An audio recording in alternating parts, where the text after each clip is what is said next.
All right, Andy Broadway here, and welcome to the show. Today, I've got somebody that you definitely want to pull out your notepads, and if you need to, rewind the recording of this interview because there's going to be some nuggets that you're going to get from here and stuff that you've really never heard before anywhere else. Now, this is not one of those doom and gloom interviews where it's about fear mongering or anything else regarding the economy or war or anything like that. So just be known, because most of the time when you think about preppers or off-grid living or people that are preparing, you get the angle where the person that you're interviewing is trying to instill fear mongering because they're trying to sell you something in the end.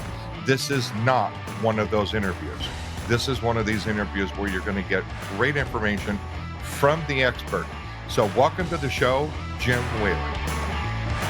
All right, awesome. So I'm super excited about talking about your guide that you've developed to walk people step by step through, but we'll talk more about that in a minute. So let's go ahead and get a little bit about your background. Tell me a little bit about yourself, so that the listeners get an idea of really who you are. You know what? I own a construction company here in Las Vegas. Been doing construction now for about 38 years. Been married 35 years, and have a couple of dogs. And man, I like building things. So just try to help people out. Right on. Well, when we first met, I felt like there was something really cool about this guy, Jim. Really down to earth. Got a couple of dogs, which I have a couple of dogs myself. So we hit it off right there. We just started talking about things. And what I like about you, Jim, is again, you're down to earth, but you've got a strong business sense here in the Las Vegas area, and you've been in business for a long, long time, which is great. And you love to build stuff, which is really cool. So, all right, so let's get into the first question. So, Jim, why did you decide to build an off-grid living shelter? Okay. And what is that, so that we understand what that is? Well, I'll tell you what really kind of got the ball rolling, and the thought patterns kind of going into a certain direction. And I know a lot of times you get labeled, and especially in these media will try to point you in a certain way if you're one of them, preppers type guys. But the facts are, in 2001, 9/11/2001, we got hit with the World Trade Center and got bombed. And man, I tell you what, it looked like you were watching a video game as people jumping out of the buildings and this and that. And I remember exactly how I felt when that was going on. And I had to call my guys that was working out in the field. And I told the guys, hey, guys, I don't know what's going on, but I think we're under attack. So you guys need to kind of get things cleaned up and get out of there and go home. And we'll kind of watch the news and see what's going on. That was my first one. And I realized that we are kind of vulnerable, and got me thinking, what would we truly do if we were under attack on all fronts? And it really got my brain kind of going. And I realized that, nobody else is going to help you. The government cannot help you. There's just too many people and too much stuff going on. So that's one that really woke me up. And like everybody else that was around at that time, and obviously some of the younger generations were not there for that. But, it was such a heavy time. It stuck in everybody's head. And no exception for me either. But with my background of building things, and we try to problem solve, and we try to fix things fast as they happen and stuff like that. So I decided I'm going to do something about it. So we started looking a little bit and doing a little bit of research. And I really didn't pull the trigger until after 2008, when the market crashed. And nobody, at least on my side, we never thought it was going to go on that long.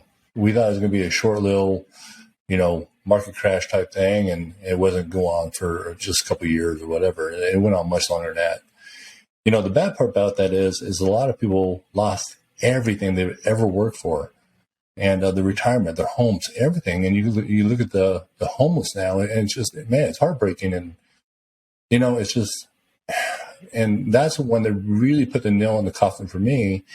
So in 2010, I decided that I'm going to make sure that I'm going to take care of my wife, obviously my dogs and my friends and people I care about and the rest of my family and stuff. So, sometimes people need people to step up and fight the fears and just make the moves. So I did. I started looking for land and started doing some research and looking at the pros and cons of what makes sense, what doesn't make sense. And even look at this. And, the saying is when I get this lot and people say, if something bad happens, I'm just going to run through the hills. I'm going to run to the mountains.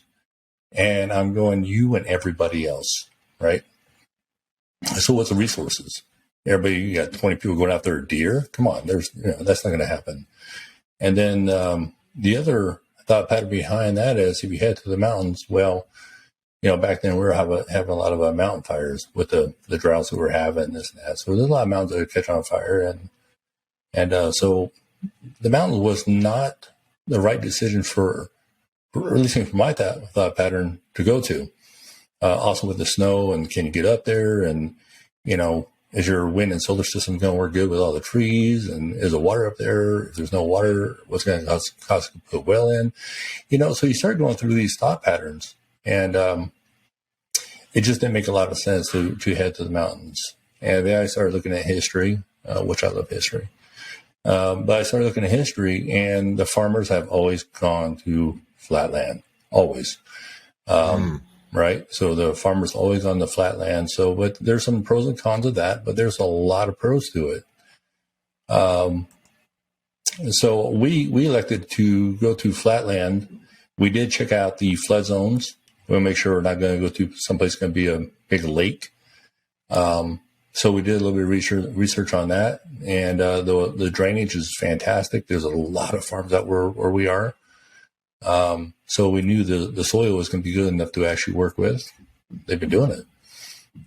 So that's what we elected. And even with the rain and the snow, we can still get to our property, no problem. And the other thing for us, which I thought was a really big deal, is when we went to go put in our water well, and there's a story behind that. But when we put in the water well, they only had to go down 82 feet. And they hit water. Wow. And we tested the water, man. It was fantastic water. So there's really not a whole lot of water treatment you need to do the water. So we just got very, very, very lucky where we went, the decision we made. And there's a lot of research behind it, and there's a lot of thought patterns behind it before we actually pulled the trigger on that place and decided to go there. So it was the right move. Right on, right on. And real quick, the quick little side note to that is I just had lunch with a very good friend of mine, for over 30 years. And I'll tell you his name is Al, and just a great guy. And he is also, and I find a lot of people in construction are very like-minded. They really are, because they, it's just how we think, I think, for the most part. But anyways, I was talking to him. I was just having lunch with him yesterday. And he goes, he actually bought some land up in Idaho. And he just got his cabin built. And the big forest fire came through and wiped out 55 homes, including his. Wow. So he lost everything. And the thing is, a lot of places like that, the insurance companies won't cover it. They won't even touch it out there. Yeah. So that's what happened to him. So wow. it just it reiterated the thoughts of the thought pattern, right? Yeah, exactly. So what type of land did you pick and why? Like I say, I really wanted the flat land. One, we can do more with it. Now, where we are, there's not a lot of trees. But I figured I could always plant trees. I can put the trees where I want them. And there's some reasoning behind that, maybe wind block or whatever it may be. So I elected to go to the flatland. And the other big part of that is the cost. Because you go up in the mountains and stuff like that, the cost is very expensive for the land. For me, like I say, it just it didn't make a lot of sense to be up in the mountains and there's so many negative stuff to it. I know, like I say, everybody wants to run up to the mountains, but it just didn't make good sense. You don't have line of sight, the trees, So the other really good thing with flat land, and the reason why I really picked it is knowing what my power supply and my power needs are going to be. Right. And that was really my big one, because I knew I wanted full sun. I wanted good wind for when it gets windy, because generally in flat areas like that, it gets windy. And so we want to utilize that wind. Obviously, there's farms down there. There's also that wind is good for the farming and the crops and strengthens up the plants and this and that. Yeah. But the big thing is we make max power majority of the time. Even when it's cloudy, you're making still 25% of the power of the solar panels. So it's still making good power, and generally when it's cloudy, it's windy. So our 2,000 watt wind generator is still making power and still charging the batteries. So it just made more sense, and that's why we kind of picked it out there. And so right, awesome. So let's get to the next question. So Jim, it sounds like you got like a checklist that you put together. You know, I did. I started going through and figuring out the pros and cons first and foremost. But the checklist is the things that you need to get started. And I get that a lot. You know, when I talk to people, like we love to do it, but we don't know how to get started. Mm-hmm. And the first thing I would say is go find land. But do your research on the land. Check the soil. Make sure not in flood zone and this and that. So first and foremost, you got to find your own land. The second part of that is we took our travel trailer and we actually stayed on the land for a couple of nights, just to kind of get the feel of the land, walk around. We're looking at how the bushes are laid out, if they're laid over, what direction they're laid over. So depending on, because that's going to be more of how that wind is blowing. Okay. Right. And that's part of the future when we're going to put our home in. We want to make sure you don't want to have the broadest side of the home be straight into the wind.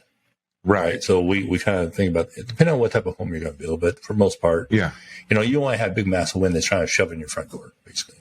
Right. So that's one of our thoughts, kind of looking at that. So we want to, so once we got done figuring out which way the wind's blowing, walk around the area. What's around there? What's your resources? Mm-hmm. Right.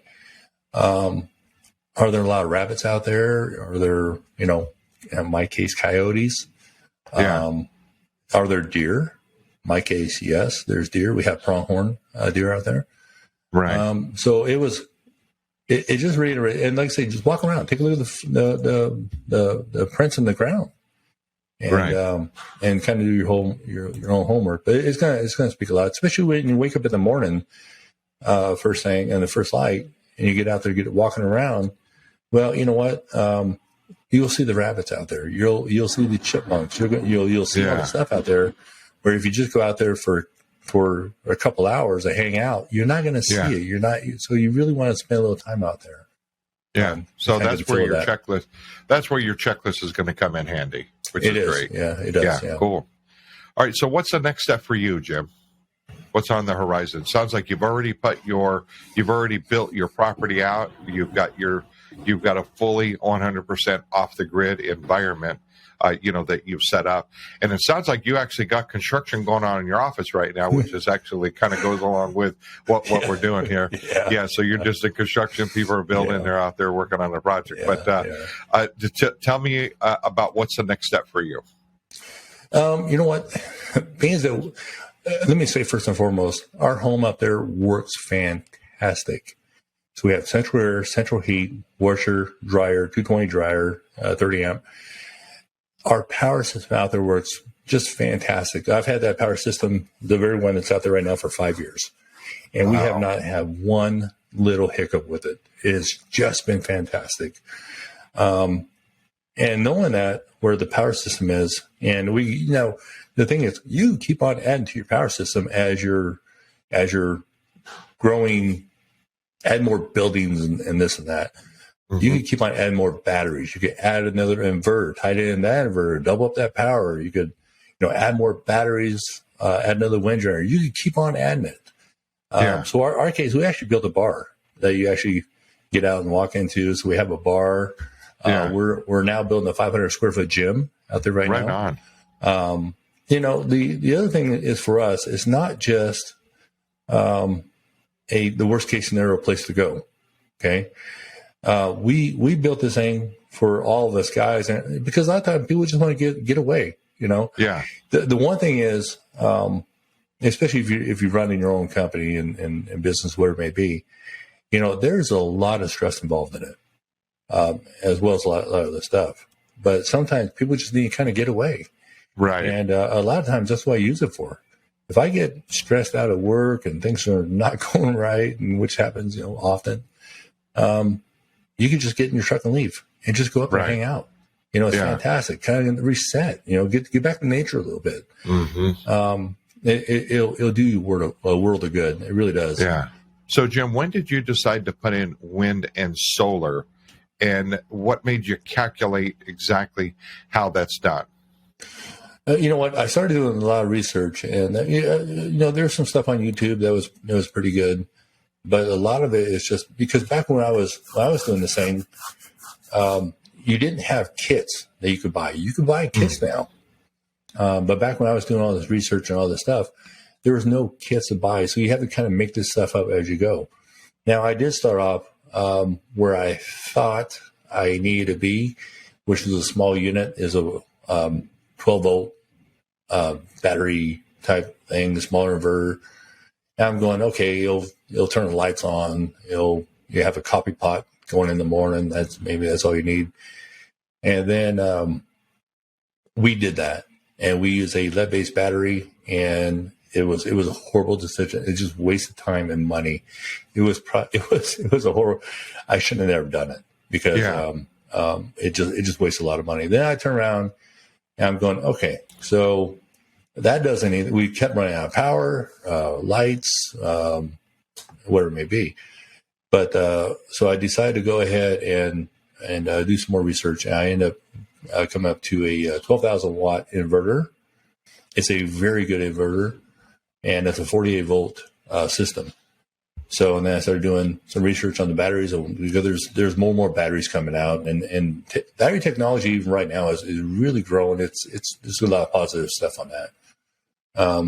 But when I started, I was getting batteries out of electric cars when they're first coming out. Yeah. And then put my own BMSs in it. It stands for battery management systems. Right. So kind of putting all that stuff together and add batteries, add more and more and more, and then you figure out charge controllers and how much how much power you need out of the windmill and how much power you need out of the solar panels to keep the batteries charged up.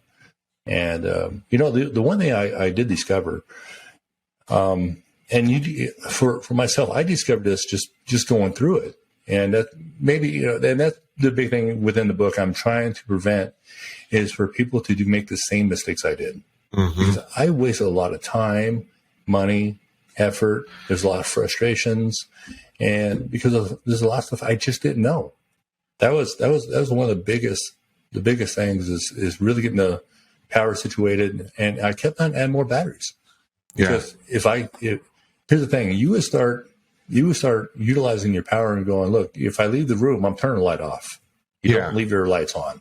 Right. When am I going to run my dryer? I'm going to run the dryer when I have full sun, maybe nice wind going. I'm making max power. The system's fully charged.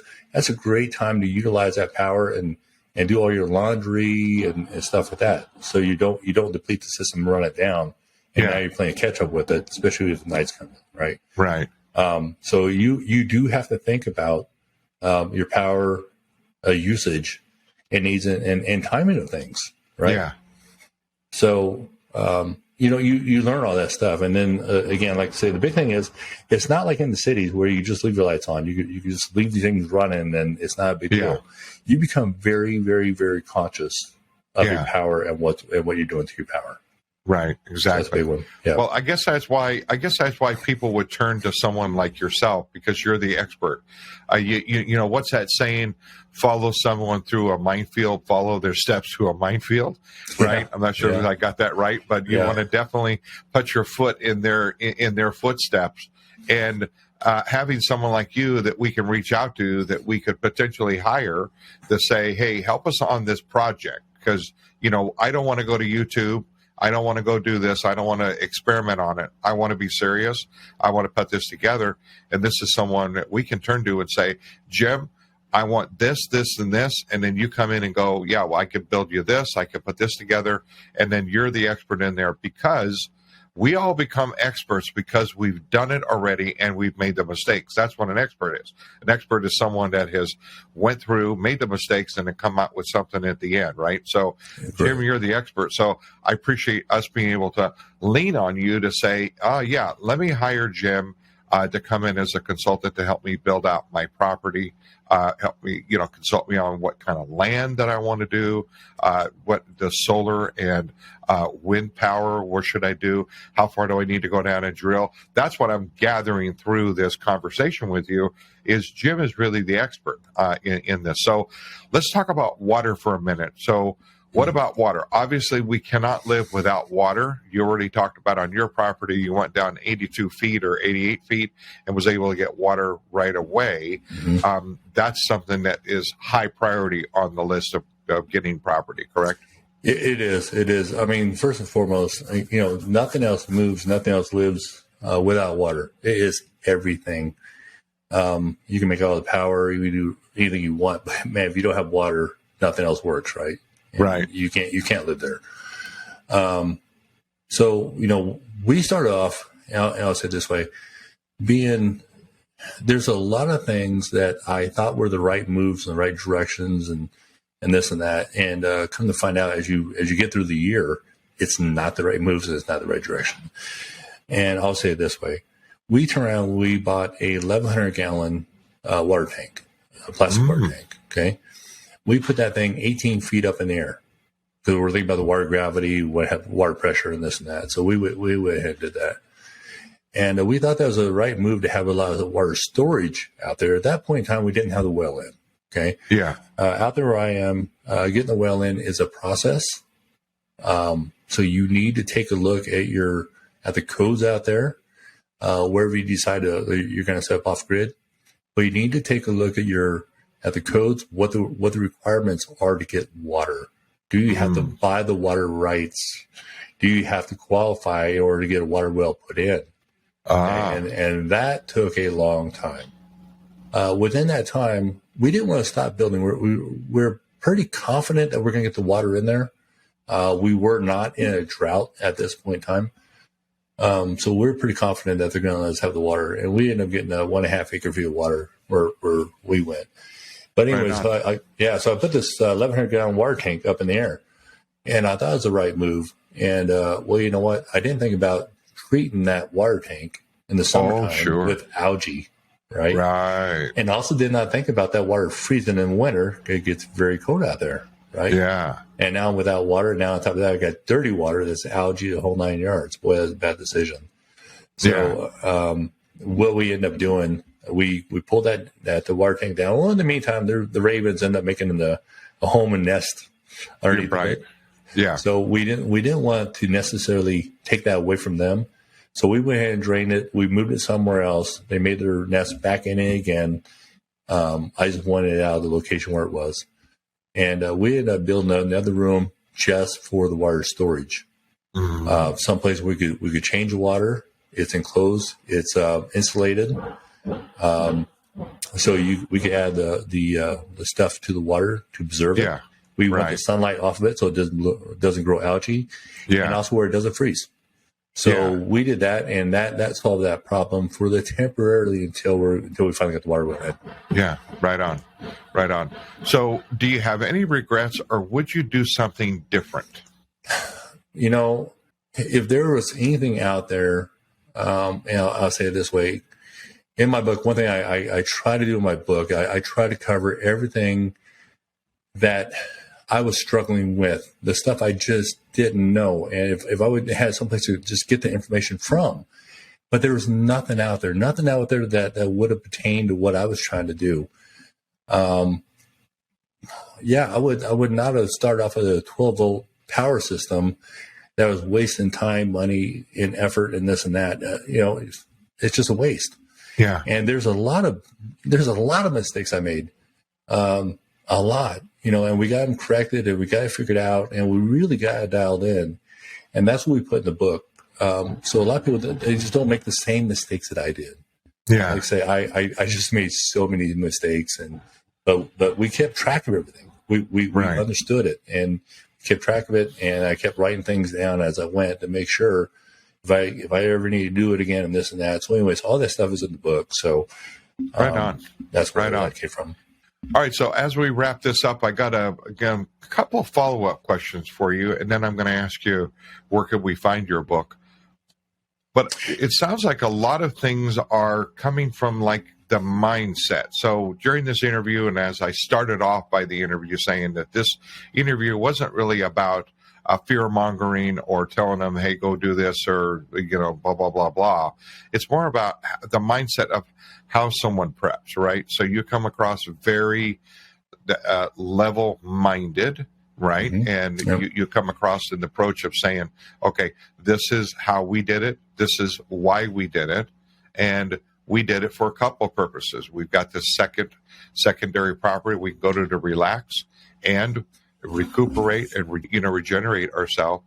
But that place is completely off the grid, that we know that if there is an emergency or something should occur, you can go there, you can take care of business. So, I mean, I like that approach a lot. So what advice would you give someone that if they wanted to start down that process of saying, Jim, I want to have a conversation with you. Tell me, what do I do next? Like, what's their first step? Honestly, I'll go on the offgridlivingguide.com. That's the link to us. Go on that thing. You can ask me any question you want. I am truly here to help. Yeah. Even if you need a certified electrician, whatever you're doing, we have the resources for all that. Right. And again, we are in the construction industry. Mm-hmm. And fortunately enough, things happen to line up that way. Yeah. And I end up with a lot of resources, maybe that some people wouldn't have. And again, it's just for so many years of being in this.